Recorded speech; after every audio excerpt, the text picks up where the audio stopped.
Hello students, कैसे हैं आप सब लोग। आई होप आप लोग अच्छे होंगे, अच्छे से पढ़ाई कर रहे होंगे। और आज मैं आपको बताना वाला हूँ ज्यादा पैसे कमाने के फायदे। आप कहोगे सर ये तो सबको पता है, ज्यादा पैसे ज्यादा पैसा होगा तो क्या फायदे हैं यार, अच्छी गाड़ी से चलेंगे, अच्छे से घूमेंगे और क्या। तो अभी मैं आपको जो बताने वाला हूँ वो थोड़ा सा अलग है।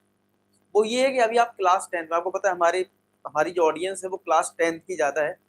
तो अब आपको अभी क्या है, अभी स्ट्रीम सिलेक्शन लग रहा होगा कि कौन सी स्ट्रीम लें, क्या करें लाइफ में, ये सब चीजें बहुत दिमाग में ऐसी चीजें चल रही होंगी।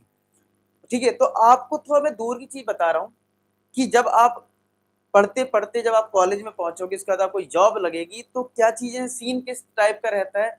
और आप जब पैसा कम कमाते हो और ज्यादा कमाते हो तो उससे क्या होता है, तो ये चीजें जब आपको क्लियर अभी से होंगी थोड़ी सी, तो आप थोड़ा सोचोगे कि भाई पढ़ने से क्या वैल्यू है, और अगर आप अच्छे से नहीं पढ़ोगे, कोई स्किल डेवलप नहीं करोगे तो फिर क्या लॉस आपको हो सकता है।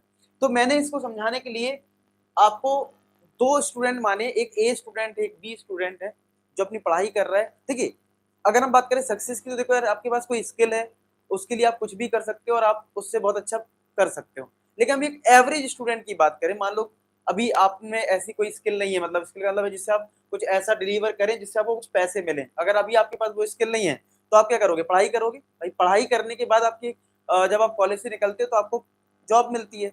अगर हम इस सीन की बात करते हैं तो ऐसे केस में दो टाइप के स्टूडेंट हो सकते हैं।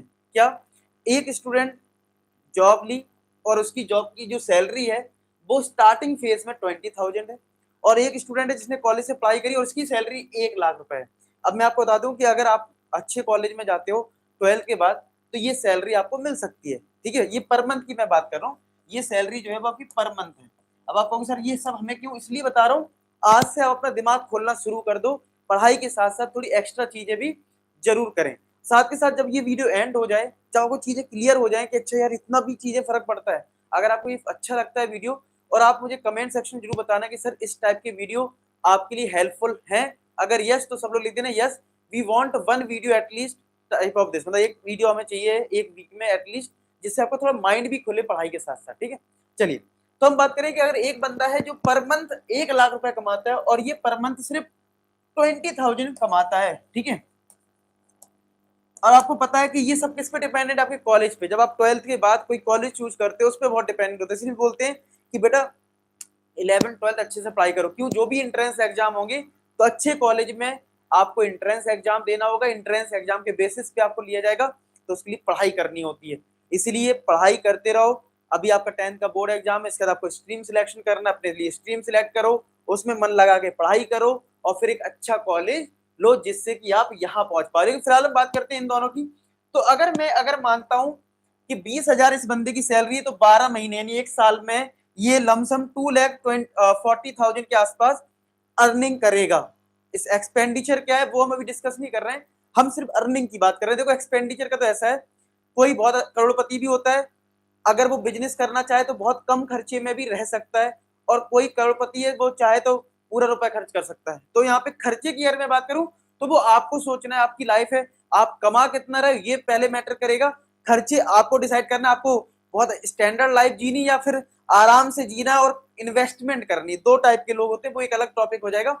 हम सिर्फ अर्निंग की अभी बात कर रहे हैं कि अर्निंग क्या है। हम ये नहीं देखेंगे कि इसकी अर्निंग क्या और इसकी अर्निंग इसकी एक्सपेंडिचर क्या, हम एक्सपेंडिचर पर भी फोकस नहीं कर रहे हैं। ठीक है, तो अगर हम बात करें, अगर इसने 20,000 कमाए तो 2,40,000 होते, जिसको मैंने लमसम 3 लाख लिख दिया, हालांकि 3 लाख ज्यादा ही है ठीक है उसके हिसाब से, लेकिन फिर भी मैं मान लिया ये बंदा 3 लाख रुपए एक साल में कमा लेता है।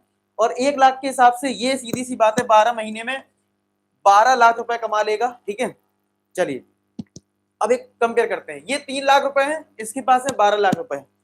अगर 10 साल अगर हम ले लेते हैं तो ये कमा लेता है 1,20,00,000। अब आपको भी पता है कोई कंपनी में काम करता है, उसका अगर अच्छी कंपनी होती है तो ग्रोथ रेट भी डबल होता है। मतलब अगर आप छोटी कंपनी में होगे ना तो छोटे में ही रहते रहोगे। जैसे मान लो आपकी सैलरी कोई जॉब लगती है जिसमें सैलरी 20,000 रुपए है, तो आपकी ग्रोथ बहुत ज्यादा नहीं हो पाती, बहुत मतलब क्योंकि आपकी कंपनी छोटी है। तो जब आप किसी कंपनी में अप्लाई करोगे तो बड़ी कंपनी आपको हायर नहीं करेगी, वो कहेगी यार ये तो छोटा मतलब कंपनी से आया है। ठीक है, लेने को ले सकती है लेकिन आपकी चांसेस कम है, मतलब मैं चांसेस की बात कर रहा हूँ, होने को तो कुछ भी हो सकता है, होने को आप करोड़पति बन जाओ, समझ रहे हो। तो बात ये है कि आप अगर यहाँ पे हो तो थोड़ा चांसेस कम है। लेकिन जब जिसकी बंदे की सैलरी 1 लाख रुपए, जब वो कंपनी में अप्लाई करेगा अच्छी, यानी कुछ ना कुछ अच्छा सीखा होगा तभी इसको 1 लाख रुपए मिल रहा है। तो बड़ी कंपनी में भी इसके पास ऑफर होते हैं। तो मैं तो फिर भी कोई ग्रोथ रेट नहीं ले रहा हूं, हो सकता है इसकी ग्रोथ रेट बहुत ज्यादा हो सकता है ये 1 साल में ही डबल सैलरी कर ले, और अगर ये बंदा डबल भी कर लेगा तब भी इसकी 40,000 ही बैठेगी, इसकी 2 लाख हो जाएगी। अभी हम उस पर भी आएंगे, ठीक है। अभी हम बिना ग्रोथ रेट की बात करते हैं, ठीक है। तो अगर बिना ग्रोथ रेट से अगर इसने 3 लाख कमाए थे 1 साल में, इसका ये 1 ईयर का था, और अगर 10 साल की बात करें तो ये 30 लाख रुपए कमाता है और ये 1 करोड़ 20 लाख कमाता है। अब अगर ये आज के 10 साल बाद डिसाइड करें करना क्या है, तो सीधी सी बात है 30 लाख में ये मैंने अभी खर्चे तो इनके बताए ही नहीं है। तो अगर मैं 30 लाख का अगर बात करूं कि इसने भाई खर्चे वर्चे अगर अभी मैं मान लेता हूं बहुत निगलेक्ट कर दिया, चलो खर्चे इसकी ऊपर वाली सैलरी मान लो, इसकी जो सैलरी थोड़ी बहुत इंप्रूवमेंट हुई इससे मान लेते खर्चे चले गए, ठीक है। अभी इस केस में बात कर लेते हैं, मान लो जो भी प्रमोशन हुआ उसमें मान लो खर्चे हटा देते हैं, मान लो इसके पास फिर भी 30 लाख रुपए अब आ गया 10 साल में।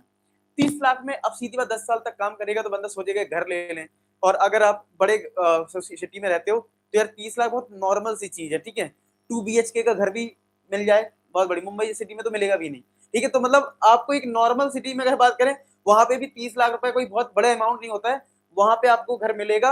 अब इसने पूरा अगर ये घर लेना चाहता घर ले लिया, अब ये कहाँ इन्वेस्ट कर पाएगा, कोई मौका नहीं है। लेकिन ये बंदा जो है इसके पास 1 करोड़ 20 लाख रुपए है, ठीक है। इसका भी सीधी सी बात है थोड़ा बहुत इंक्रीमेंट हुआ उससे इसका खर्चा वर्चा चल गया, उसको मैंने हटा दिया। ये मान लेते हैं अगर 1,20,000 को 20 लाख को ये अगर घर लेता है, अब देखो अब इसके ऊपर घर तो ये 50 करोड़ का भी ले ले क्या मतलब, अगर ये थोड़ा बंदा दिमाग सही यूज करता है तो क्या करेगा, मान लो 30 लाख का कोई घर ले लिया या 40 लाख का घर ले लिया, तभी भी इसके पास 80 लाख के आसपास ऊपर रहेंगे। अगर ये 80 लाख का इन्वेस्टमेंट कर दे, फॉर एग्जाम्पल मान लो 2-3 दुकान ले ले, ठीक है, और हर दुकान से 10,000 रुपए रेंट भी आ जाए, तो ये 40-50 हजार का रिटर्न इसको मिलता रहेगा। यानी अगर इसने इन्वेस्टमेंट कर दी 80 लाख की, तो इसको हो सकता है 40,000 तक रिटर्न मिल जाए, यानी पर मंथ इसको 40,000 रुपए मतलब इसको एज ए किराया बोलूं या कुछ भी अगर, तो इसको वो भी मिल सकता है। सोचो, यानी अगर आज के 10 साल बाद देखें तो इसको 40,000 का रिटर्न मिलना शुरू हो गया जिसमें इसने इन्वेस्टमेंट किया है, समझ रहे हो।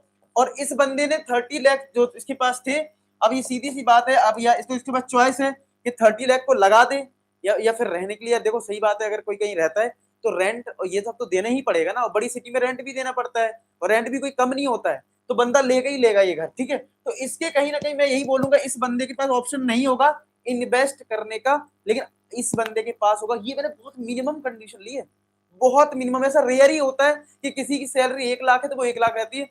सीधी सी बात है 10 साल में तो बहुत अच्छी हो जाती है, 2-3 लाख तो आराम से हो ही जाती है, ये फिर भी मिनिमम कंडीशन ली है।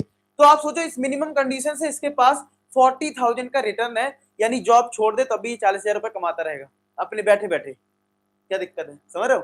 तो आप ये सोचो यार, आपका विजन इस तरीके से होना चाहिए कि अब देखो, अब आप कहोगे सर क्या हमें मनी ओरिएंटेड बनना है, नहीं यार। अगर आप पैसा कमा रहे हो सही तरीके से कमा रहे हो, लोगों को अच्छा दे के कुछ पैसे कमा रहे हो, कोई बुराई नहीं होती इसमें, ठीक है। क्योंकि इससे 2 चीजें होती है, एक तो अच्छी सोसाइटी बनती है, ठीक है। दूसरा, आप अगर अच्छा काम करते हो आपको देख के और लोग मोटिवेट होते हैं, ठीक है।